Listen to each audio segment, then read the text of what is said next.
মুসা নবী একদিন আল্লাহর কাছে কয়, আল্লাহ ফেরাউনে তো জ্বালান জ্বালায়, তুমি কি ফেরাউনকে গজব দিয়া ধ্বংস করতে পারো না? আমার আল্লাহ কো, মুসা আমি ফেরাউনকে 4টা কারণে গজব দেই না। কয় কারণে?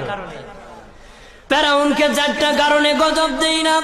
1 নম্বর কারণ হলো, রে মুসা, সারাদিন ফেরাউন বলে আমি খোদা, আর রাত যখন হয়ে যায় জঙ্গলে যায় করলাম আমি জানি তুমি খোদা, আমি খোদা না, কিন্তু আমারে মানুষ খোদা কইলে ভালো লাগে, খোদা কইলে ভালো লাগে।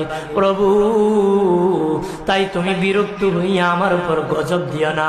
আল্লাহ বলে, মুসা রে, ওই ফেরাউনে রাত্রির দুয়ার কারণে আমি আল্লাহ তার উপর গজব দেই না।